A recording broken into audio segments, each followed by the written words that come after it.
Hoje, vamos dedicar algum tempo para estudar a Palavra de Deus juntos, com o sermão intitulado O Foco da Vida e a Gratidão. Sem pensarmos muito, damos frequentemente por nós envolvidos em situações que, por vezes, nos irritam, outras vezes nos perturbam, ocasionalmente, nos levam a ter pensamentos negativos. Sobre este assunto, hoje, entre os muitos ensinamentos de Deus, quero partilhar convosco a mensagem: vivamos a nossa vida focados na gratidão. Ao acordar de manhã, tentem viver o vosso dia-a-dia, concentrando-vos principalmente na gratidão. Depois, mesmo quando os membros falam, com vozes que podem ser um pouco difíceis de ouvir, as suas palavras podem ser recebidas com gratidão, se nos concentrarmos na gratidão.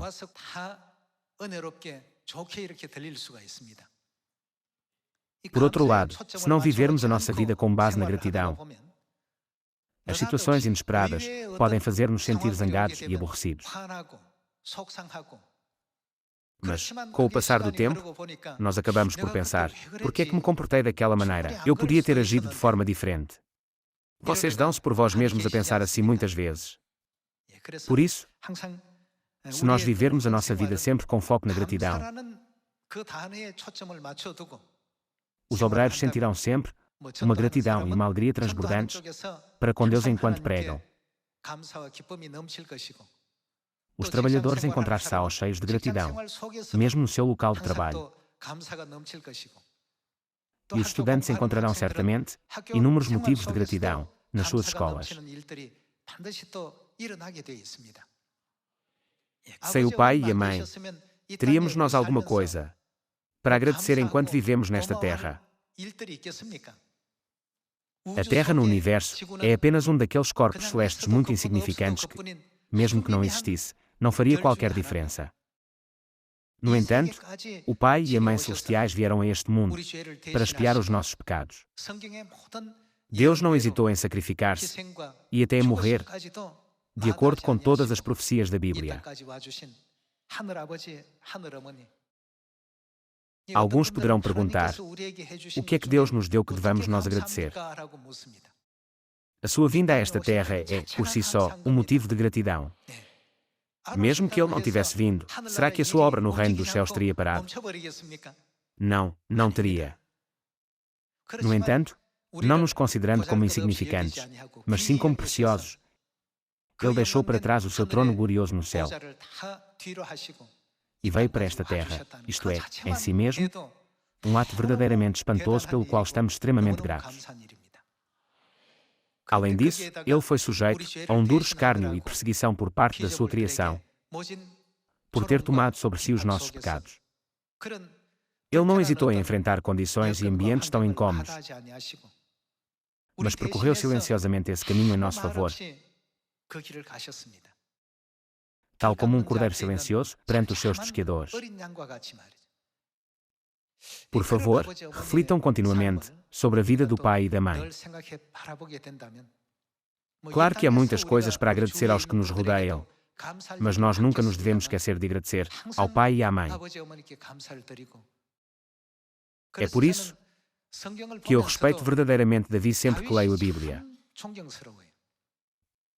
Até no mais ínfimo pormenor, Davi disse: dai graças a Deus, o Criador. Louvai-o. Entre todas as ações de Davi, uma das que mais podemos encontrar é a gratidão. Eu tenho muita inveja. Isso é porque a vida de Davi nem sempre foi uma vida que pudesse ser facilmente preenchida com gratidão. Dado que ele foi traído, foi expulso e a sua vida estava em perigo. Apesar de passar por tanto sofrimento, em vez de gozar de paz e descanso como rei, Davi deu sempre graças a Deus. Dou graças a Deus que fez os céus, a terra e tudo o que neles há.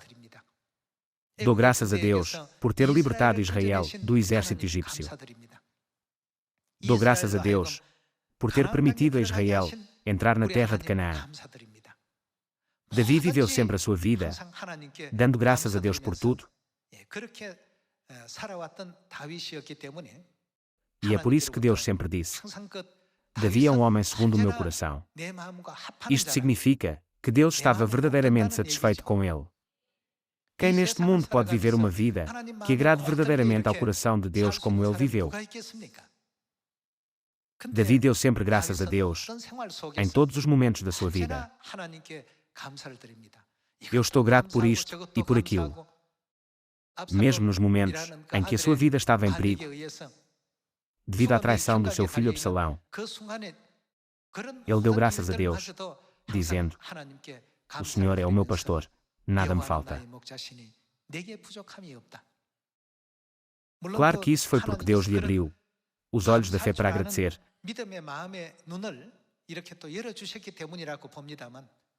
Mas mesmo assim, em toda a Bíblia, é difícil encontrar um exemplo de alguém que tenha dado tantas graças como Davi.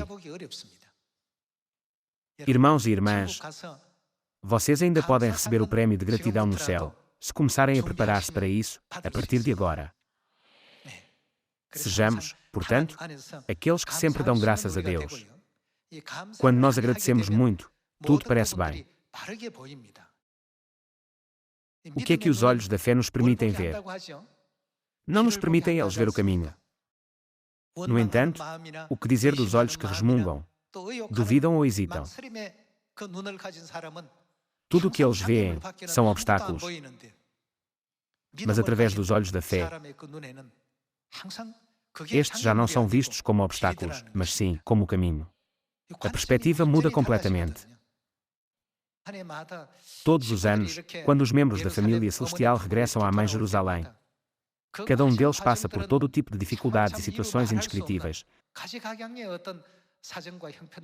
Mas o facto de chegarem a Sião em segurança e serem abraçados pelo pai e pela mãe enche-me de imensa gratidão. Eu espero que todos os membros da nossa família de Sião recebam muitas bênçãos, para que possamos segurar as mãos do pai e da mãe e entrar juntos no reino eterno dos céus. Uma mãe e a sua filha pequena foram a uma frutaria e compraram fruta. A dona da frutaria, achando a criança adorável, deu-lhe uma maçã de presente. Ao ver isto, a mãe perguntou à filha: O que é que eu te ensinei a dizer quando recebes algo assim? Depois de pensar um pouco, a criança disse: Minha senhora, por favor, descasque-me isto. Irmãos e irmãs, esta é uma história real. O que é que nós devemos fazer nesta situação? A mãe queria que a filha dissesse obrigada, por isso ela disse: O que é que eu te ensinei a dizer? Mas a filha não compreendeu os seus ensinamentos. Ela pediu para a descascar. Nós vivemos numa época em que a gratidão desapareceu. No céu, há cestos que guardam as nossas orações quando as oferecemos a Deus. Atenção que esta não é uma história da Bíblia, mas sim uma fábula. E não perguntem, existe mesmo um cesto no céu?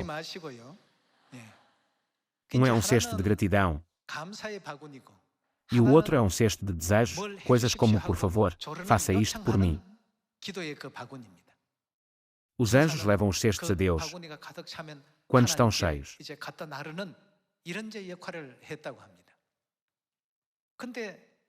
O cesto dos desejos está sempre cheio até à borda e é frequentemente levado até Deus. Mas o cesto da gratidão não fica cheio mesmo depois de ter passado um ano. Ele tem de estar completamente cheio antes de poder ser levado ao trono. Irmãos e irmãs, será que é assim que devemos viver as nossas vidas? Pai, por favor, faz isto por mim. Mãe, por favor, faz isso por mim. Nós devemos fazer este tipo de pedidos nas nossas orações.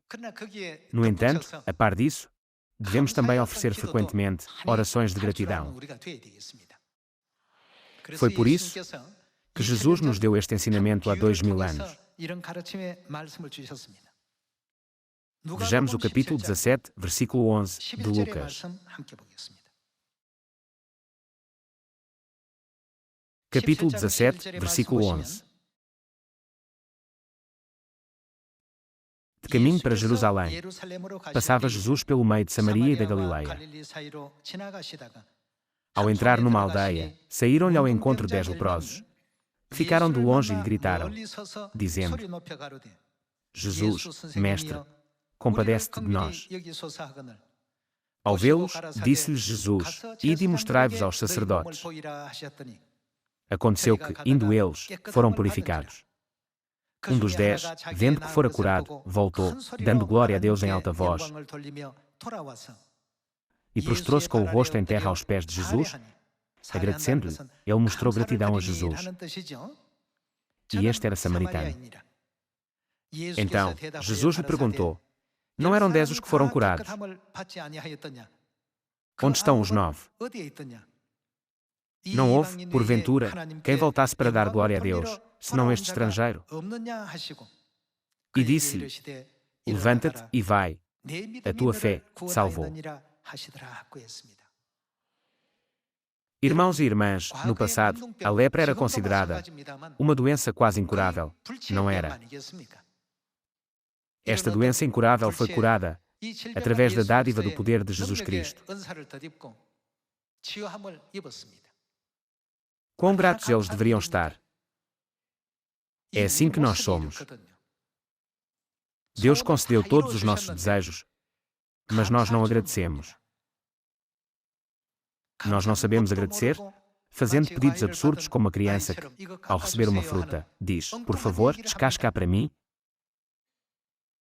Embora esse momento seja, sem dúvida, um momento de gratidão. Foi por isso que Jesus perguntou: Não ficaram todos os 10 limpos? Concedi tal graça a 10 pessoas, mas só uma voltou para agradecer. Onde estão os outros 9? Sempre que leio esta palavra, eu chego a refletir sobre nós próprios. Deus permite-nos receber respostas em abundância quando oferecemos muitas orações de pedido a Deus. Quando nós recebemos algo, tal como a criança recebeu uma maçã, qual é a melhor coisa a dizer? Devemos dizer obrigado. Nós não devemos fazer exigências despropositadas, como aquela criança que pede para a maçã ser descascada e que, assim, aumenta o fardo. Em vez disso, devemos dizer obrigado, pai e mãe. Eu fiz um pequeno pedido, mas vocês concederam-me algo tão grande. Obrigado. Eu nunca esquecerei a vossa graça. Nós devemos gravá-lo profundamente nos nossos corações, mas tomamos-o por garantido e não expressamos gratidão. Em vez de dar tudo por garantido, pensando, hoje correu bem. Passou-se um mês sem problemas e passou-se um ano sem acidentes. Lembrem-se de que Deus vos acompanha durante todo o ano.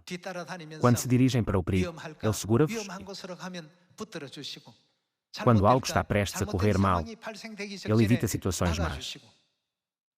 Não pensem nos esforços diligentes de Deus como algo expectável, só porque ontem estavam bem e hoje estão bem. Se assim fosse, por que é que os outros sofrem tantos acidentes e vivem no meio de grandes dificuldades e angústias? Todos nós vivemos no mesmo ambiente, contudo estamos bem, mas por que é que eles não estão? Deus bloqueia todos os perigos e dificuldades para garantir a nossa segurança, amparando-nos sempre com a sua mão invisível, para que nós possamos caminhar em segurança em direção ao reino dos céus. Nós deveríamos ser capazes de ver a sua proteção, uma coluna de fogo de noite e uma coluna de nuvem de dia. Nós devemos ver os esforços do pai e da mãe, que trabalham até aos mais ínfimos pormenores para nós. Então, como Davi, nós podemos dizer: Deus é bom e justo. Tudo o que Deus faz é verdade. Dou graças por isto e dou graças por aquilo. Agora, abramos amplamente os nossos olhos espirituais. Todos nós devemos aprender a dar graças, enquanto testemunhamos o trabalho do pai e da mãe, por cada um de nós. Voltemos ao livro de 1 Tessalonicenses, capítulo 5. 1 Tessalonicenses, capítulo 5, versículo 12. Agora, vos rogamos, irmãos, que acateis com apreço os que trabalham entre vós, e os que vos presidem no Senhor, e vos admoestam, e que os tenhais com amor em máxima consideração, por causa do trabalho que realizam. Vivei em paz uns com os outros. Exortamo-vos, também, irmãos, a que admoesteis os insubmissos, consoleis os desanimados, ampareis os fracos, e sejais longânimos para com todos. Evitai que alguém retribua a outrem mal por mal. Pelo contrário, segui sempre o bem entre vós, e para com todos. Regozijai-vos sempre. Orai sem cessar. E o que é que devemos fazer? Em tudo, dai graças. Em tudo significa dar graças em toda a circunstância. Não significa isto que devemos dar graças, quer estejamos em dificuldades e quer os nossos desejos sejam atendidos. Simplificando, dai graças em todas as circunstâncias, independentemente da situação em que vos encontrar. Porque esta é a vontade. De quem é a vontade? De Deus em Cristo Jesus para convosco. Quando Deus nos faz sofrer, é para treinar os nossos músculos mentais.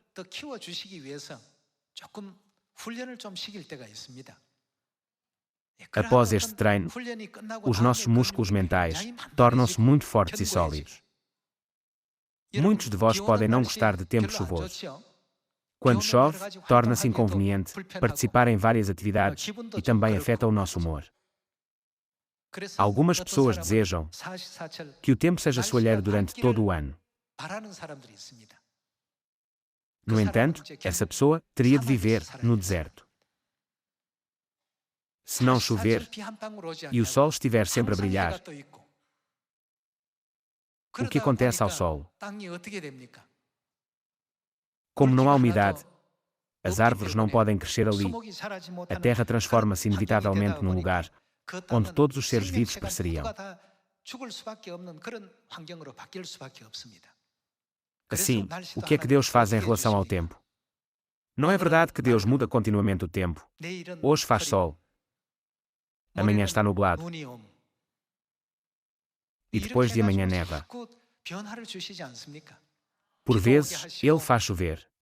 Deus deseja que os seus filhos terminem as suas vidas na cidade de refúgio, com o entendimento correto, e regressem ao nosso lar celestial, segurando a mão da Mãe.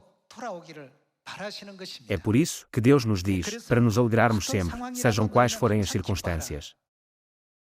De acordo com um inquérito realizado por uma autoridade de transportes, verificou-se que os troços de estrada com maior número de acidentes não são as rodovias sinuosas, mas sim as retas. E quanto mais longo for um troço de reta, maior é a taxa de acidentes. O resultado é contrário às nossas expectativas. Por vezes, o caminho deve fazer curvas e, por vezes, envolver elevações. É com estas características que podemos concluir com segurança a viagem até ao fim. Irmãos e irmãs, quanto é que Deus nos ama? Ele ama-nos e acarinha-nos tanto que veio a esta terra e foi crucificado na cruz por nós. Quando Deus, com tanto amor, nos dá uma pequena dificuldade ou um obstáculo, isso não é verdadeiramente um obstáculo. Considerando que este é o momento de fortalecer os nossos músculos mentais, devemos sempre dar graças abundantes a Deus, tal como fez Davi. Em todas as circunstâncias, devemos dizer obrigado por isto, obrigado por aquilo, tomando a decisão de que o foco principal da minha vida é a gratidão. Não importa quem vocês encontrem, se estão a pregar, a estudar a Bíblia, ou a passar tempo com os vossos vizinhos,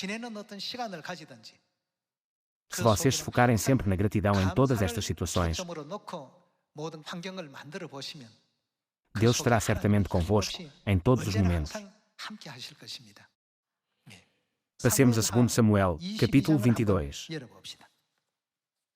Com o objetivo de nos tornarmos pessoas cuja vida está centrada na gratidão, façamos deste ano um ano em que ofereçamos abundantes agradecimentos e glória ao Pai e à Mãe Celestiais. Vejamos o capítulo 22 de 2 Samuel, versículo 47. Capítulo 22, versículo 47.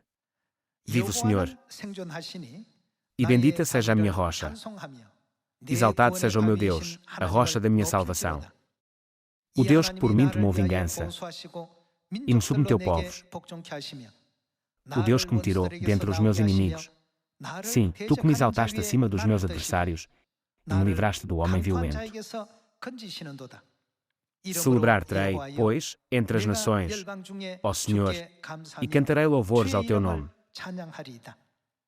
É Ele quem dá grandes vitórias ao seu rei e usa de benignidade para com o seu ungido, com Davi e sua posteridade para sempre. Davi parecia estar consciente de Deus, com uma boa percepção espiritual. Ele percebeu, esta situação e aquela também são para o meu bem. Deus trabalha sempre de várias maneiras para o seu povo escolhido. Eu vivo num palácio de cedro, enquanto Deus permanece numa tenda. Isto sempre me incomodou. Foi por isso que Davi decidiu construir um templo para Deus.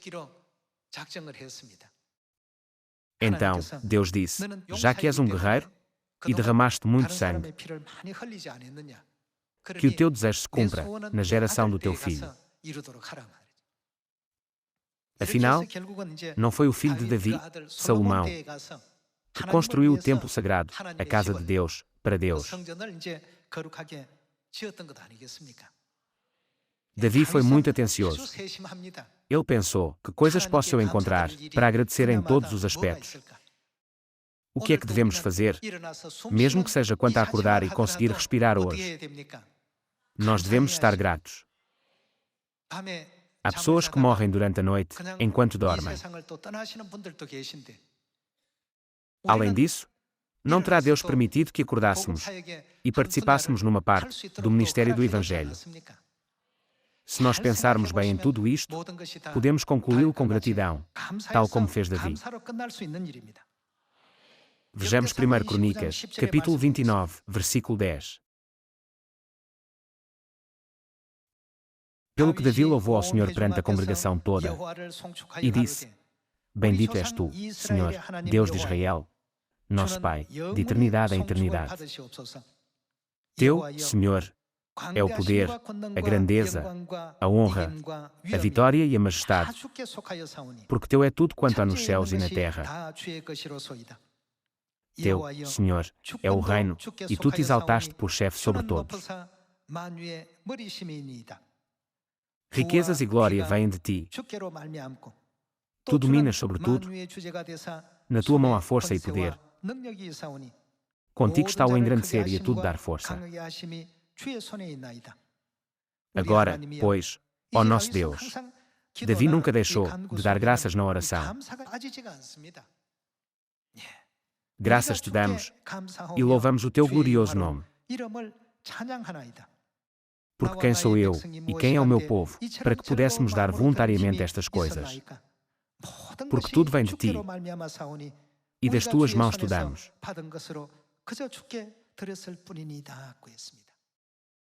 Uma vez que tudo o que existe no céu e na terra pertence a Deus, relativamente aos materiais que trouxeram para a construção do templo, Ele disse, só te demos o que vem da Tua mão.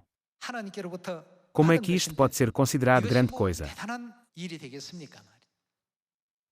Comparada com a graça que Deus nos concedeu, a nossa gratidão é demasiado escassa. Passemos a Salmos, capítulo 50. Vejamos Salmos, capítulo 50, versículo 22.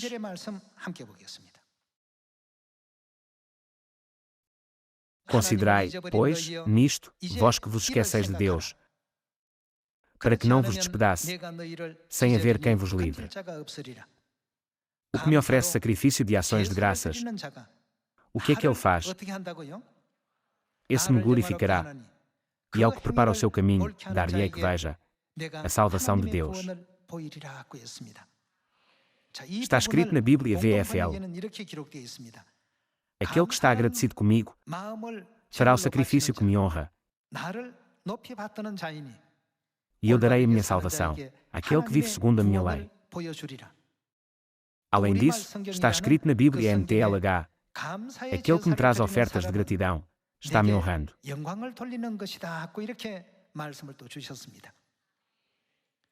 Quando nós pensamos nestes ensinamentos da Bíblia, devemos refletir: será que a murmuração, a queixa e a insatisfação não são o oposto de dar graças? E não conduzem elas as nossas vidas para longe do céu e rumo a um desvio? Os santos da Igreja primitiva enfrentaram verdadeiramente muitas perseguições, tribulações e dificuldades. No entanto, eles não viam a perseguição e as dificuldades como dor ou angústia. Eles abraçaram-nas com gratidão. Até ao momento de serem martirizados, tornando-se alimento para os leões, nos anfiteatros romanos, os seus rostos estavam cheios de alegria e de esperança no reino dos céus. Diz-se que eles refletiram com alegria sobre a vida que Deus lhes tinha dado. Não é verdade? As pessoas dão graças a Deus por um ambiente favorável, mas se lhes fosse dada uma situação difícil, quem seria capaz de fazer o mesmo? Há quem questione isto, mas mesmo em circunstâncias difíceis, o que é que Deus diz que devemos fazer? Ele diz-nos para darmos graças. Até ao momento em que entramos no reino celestial, nós estamos na verdade da nova aliança. Além disso, nós conhecemos o Pai e a Mãe e estamos em Sião. Pensem nisto. Além disso, pensem no facto de terem recebido a promessa de serem salvos e de se tornarem o sacerdócio real no céu. Nós devemos estar sempre gratos por isso. Nunca devemos tornar-nos indivíduos insensatos que, preocupados com os pequenos pormenores de hoje, perdem a grande glória do céu. Está escrito que os que dão graças são os que glorificam a Deus. Então, nós podemos compreender que, por outro lado, aqueles que não dão graças, mas se queixam, não podem de modo algum glorificar Deus. Assim, de acordo com 1 Coríntios capítulo 10, quem foi destruído durante a jornada de 40 anos no deserto? Os que murmuravam eram destruídos. Resmungar foi só o começo. Enquanto eles continuavam a resmungar, os músculos para o pior continuavam a desenvolver-se. Então, o que é que isso trouxe? Isso levou à desobediência. Eles murmuraram e queixaram-se do que Deus ordenou, achando-o desagradável. Desta forma, a murmuração acaba por conduzir à desobediência, pelo que Deus declarou: eu juro que esta gente não entrará no meu reino. Deus até fez um juramento. Quando Deus faz um juramento, este é irrevogável e não pode ser anulado. A desobediência tem como raiz a murmuração. E a murmuração tem sempre origem num coração ingrato. Nós devemos sempre lembrar-nos disto, para que possamos estar cheios de alegria e felicidade em Sião. Irmãos e irmãs, por favor, reflitam hoje sobre si próprios. E reflitam também sobre o ano passado, e mesmo sobre toda a vossa vida, desde o momento em que nasceram, e mesmo desde o momento em que foram expulsos do céu. Por favor, dediquem um momento para descobrir cada pequeno pormenor da graça que o Pai e a Mãe nos concederam constantemente. Então, se forem para a cama com um coração agradecido, dizendo: obrigado também por hoje, terão bons sonhos. Deus abençoá-los abundantemente com felicidade e, graciosamente, acrescentará mais fé como bônus. Por isso, Só o facto de estarmos com o pai e a mãe nesta terra não nos deixa desejar mais nada. Coisas como uma bela mansão ou um belo carro são todas passageiras. As coisas do céu não são eternas. Será que devemos renunciar à eternidade só para desfrutar uma vida assim durante algum tempo? Nós devemos sempre procurar compreender o que é eterno. Antes de mais, nós devemos exprimir a nossa gratidão ao Pai e à Mãe pela graça da salvação e pela sua vinda a esta terra por nós. Além disso, nós temos de agradecer a todos os nossos queridos membros da família de Sião que desempenharam os seus papéis, grandes ou pequenos, no Evangelho. Além disso, não se esqueçam de fazer uma chamada de agradecimento aos vossos familiares, parentes, conhecidos ou amigos. Aqueles que dão graças frequentemente serão certamente abençoados por Deus. Uma vez que os ensinamentos do pai e da mãe, que são a fonte da salvação, enfatizam o agradecimento, pratiquemos os seus ensinamentos para que os nossos lábios nunca deixem de agradecer. Com isto, eu gostaria de concluir o sermão. Muito obrigado.